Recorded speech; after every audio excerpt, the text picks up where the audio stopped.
You are listening to KSG Podcast. This is a short, crisp, concise, exam-oriented, edited editorial for civil services aspirants. In this podcast, we are going to talk about the India-Israel relationship. Source for the content is Nirupama Subramanian's article for the Indian Express. India and Israel marked 30 years of full diplomatic relations. Israel opened its embassy in Delhi on the 1st of February 1992. The Indian embassy in Tel Aviv opened on 15th May that year. The anniversary comes at a time when the steadily growing relationship is in the spotlight over Pegasus, the surveillance software made by the Israeli company NSO. The company has said it sells the license for use only to governments and only after approval from the Israeli government's Defense Export Control Agency.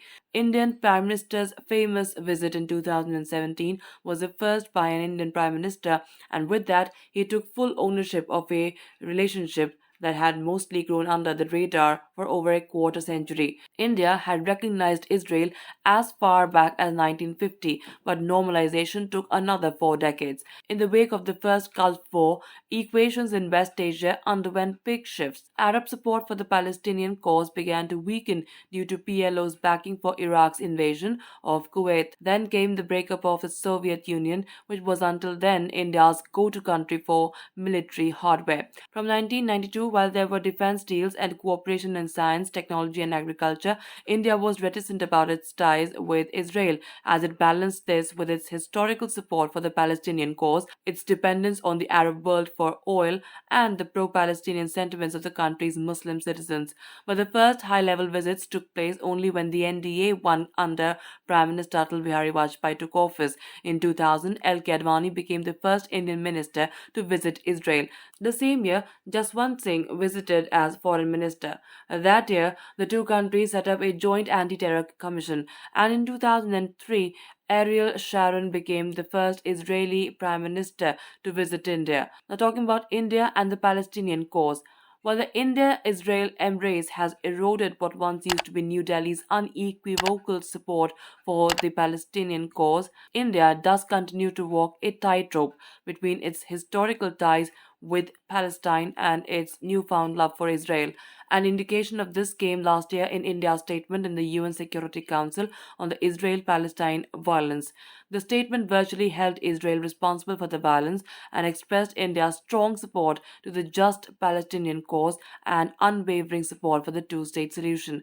Earlier, the relationship with Palestine was almost an article of faith in Indian foreign policy for over 4 decades. India backed the Palestinian right to self determination and rallied behind the Palestine Liberation Organization, that is PLO, and its leader Yasser Arafat as the sole representative of the Palestinian people. In 1975, India invited PLO to open an office in Delhi, giving it diplomatic status 5 years later. In 1988, when the PLO declared an independent state of Palestine with its capital in East Jerusalem, India granted recognition immediately.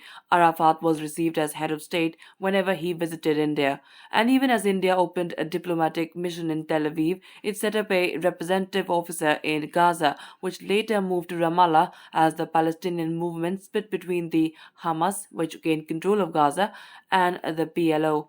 India voted for Palestine to become a full member of UNESCO in 2011, and a year later co sponsored the UN General Assembly resolution that enabled Palestine to become a non member observer state at the UN without voting rights.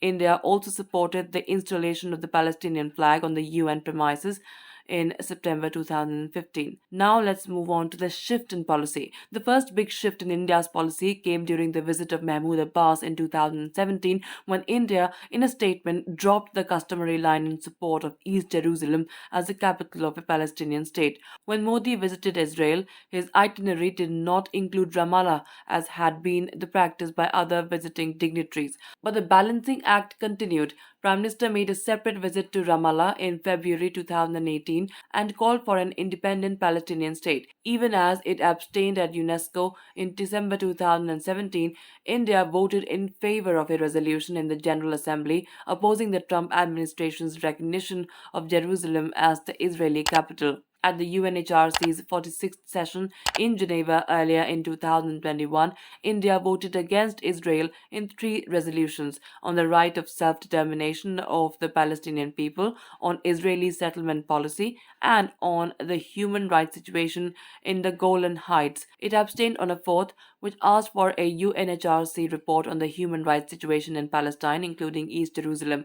In February 2021, the International Criminal Court claimed jurisdiction to investigate human rights abuses in Palestinian territory, including West Bank and Gaza, and named both Israeli security forces and Hamas as perpetrators. Then Prime Minister Netanyahu wanted India, which does not recognize the ICC, to take a stand against it, and was surprised when it did not come. The Indian statement in the UNSC was another disappointment for Israel, but it did not affect their relationship as both countries weigh their long-term interests against the fast-changing geopolitics of West Asia.